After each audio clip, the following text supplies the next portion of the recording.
तो आज की इस वीडियो में हम आपके सामने जुजुत्सु काइसन सीजन 3 के एपिसोड नंबर 1 को एक्सप्लेन करने वाले हैं। तो कहानी की शुरुआत में हमें यूजी को दिखाया जाता है। उसके सामने यहाँ पे एक बहुत बड़ा कर्स स्पिरिट होता है। उस स्पिरिट से जान बचाते हुए यूजी यहाँ वहाँ भाग रहा होता है। वो एक बिल्डिंग से दूसरी बिल्डिंग पे छलांग लगा रहा होता है। तभी वो कर्स स्पिरिट उसके सामने आ जाता है और उसे अपने हाथों में पकड़ लेता है। लेकिन तभी अचानक से कोई उस कर्स स्पिरिट को मार देता है और उस स्पिरिट को यहाँ पे यूता ने मारा था, जो कि यहाँ पे यूजी को मारने के लिए आया था। अब यहाँ से हम एक फ्लैशबैक की स्टोरी देखते हैं। हम जेनेन घराने के सबसे छोटे बेटे नाओयान जेनेन को देखते हैं, जो कि बात कर रहा था कि माँ की यामी मरी की नहीं, और वो कहता है कि ऐसी लड़की को तो मरी जाना चाहिए जो कि घर के मर्दों की बात बिल्कुल भी नहीं सुनती है। इससे अच्छी तो माई है, जिसे ये तो पता है कि असल में वो एक लड़की है। यहाँ पे दो बूढ़े बंदे और होते हैं जो कि कहते हैं कि तुम्हारे पिता की इतनी ज्यादा तबीयत खराब है और तुम इतने देर में यहाँ पर। तब नायामो जेनेन कहता है कि इस बात से किसे फर्क पड़ता है, मुझे ये बात तो पता है कि मेरे पिता के डेथ के बाद अगला बारिश तो मैं ही बनूंगा, क्योंकि मेरे जो बड़े भाई हैं वो लोग किसी भी काम के नहीं हैं। और अंकल योजी, आपके तो कोई बेटे भी नहीं है, बस आपकी दो लड़कियां हैं। और जिनीची अंकल, आपकी तो इतनी गंदी शकल है, अपने भाई तोजी से बिल्कुल उल्टी।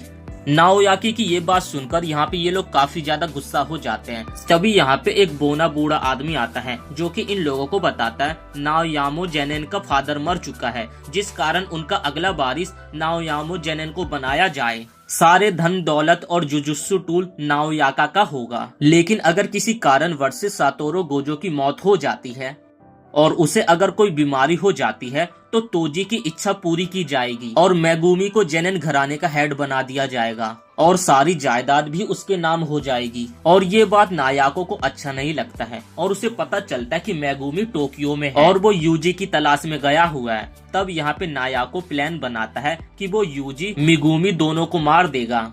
इस समय टोक्यो के अंदर काफी ज्यादा कर्स स्पिरिट घूम रहे हैं, जिससे उसके ऊपर कोई सा भी शक नहीं जाएगा कि मेगुमी आखिर कैसे मरा। दूसरी तरफ यूजी अकेला बैठा होता है, जो उसके पास आकर पूछता कि अब तुम्हारी चोटें कैसी हैं।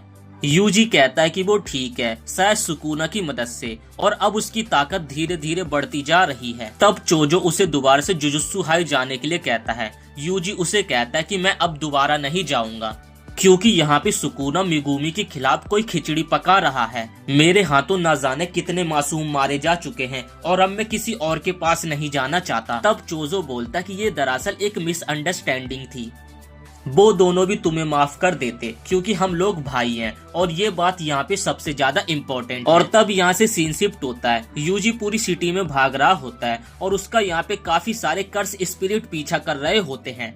कुछ स्पिरिट्स को यूजी यहाँ पे एक ही मुक्के में खत्म कर देता है और तब यूजी कई सारे स्पिरिट को अपने पीछे भगाते हुए एक अंडरग्राउंड ब्रिज के नीचे लेकर आ जाता है।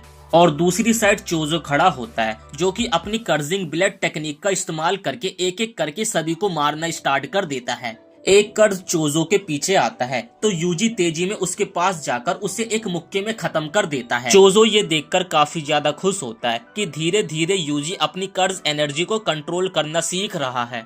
लेकिन तुम अभी भी ठीक नहीं हुए हो और कहा जा सकता है कि तुम एक डीमन गॉड हो। चोजो यूजी को उसके फादर के बारे में कुछ बताने वाला था, तभी यहाँ पे नाओयो जेनेन आ जाता है।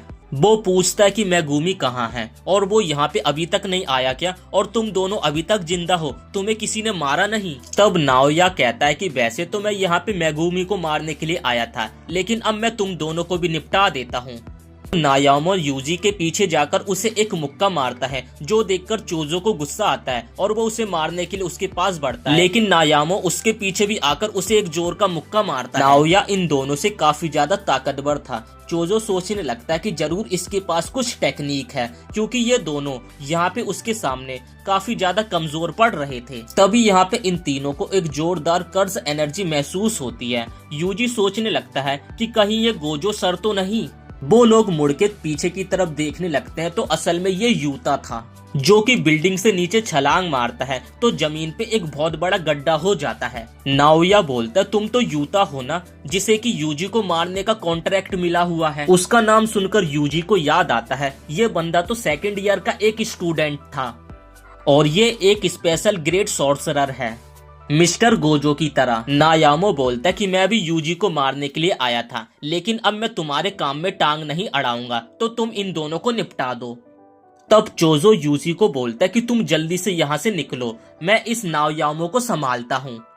और वो यूता बिल्कुल गोजो की तरह है, अगर तुम उससे लड़ोगे तो वो जरूर तुम्हें जान से मार देगा। अब यूजी यहाँ से भागने लगता है, लेकिन वो यूता उसके बिल्कुल ही पीछे था। यहाँ चोजो अपनी ब्लड टेक्निक से नायामो के ऊपर हमला करता है, लेकिन वो उसके अटैक से बच जाता है। तब नायामो बोलता है कि तुम्हारी टेक्निक बस ब्लड टेक्निक है ना, और पियर्सिंग ब्लड को छोड़कर उसमें डरने जैसा कुछ भी नहीं है। और पियर्सिंग ब्लड को चार्ज करने में थोड़ा सा टाइम लगता है, मतलब कि मैं तुम्हें यहाँ पे आसानी से मार सकता हूँ। तब चोजो कहता है कि तुम अपना देखो, तुम्हें लगता है कि मेरे भाई के ऊपर अटैक करके तुम यहाँ से आसानी से बच के निकल जाओगे। और यहाँ से सीन दूसरी तरफ शिफ्ट होता है, जहाँ यूता ने यूजी को पकड़ लिया होता है, और हमने ये सीन एपिसोड के शुरुआत में देखा। यहाँ पे यूजी और यूता में फाइट होने लगती है, जहाँ पर यूजी उसके सामने कमजोर पड़ रहा होता है। यूता दिखने में ही भले ही कमजोर लग रहा हो, लेकिन उसकी कर्ज एनर्जी काफी ज्यादा है।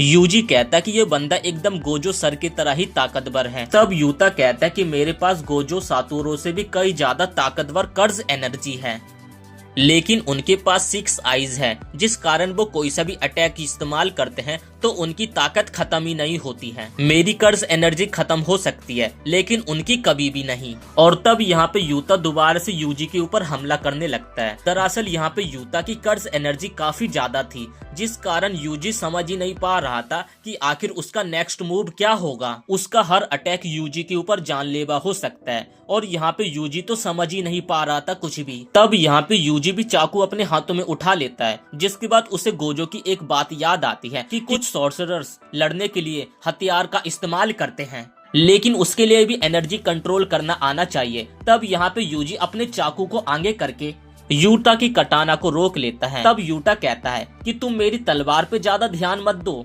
और उसी वक्त यूता यहाँ पे यूजी को एक जोरदार मुक्का मार देता है।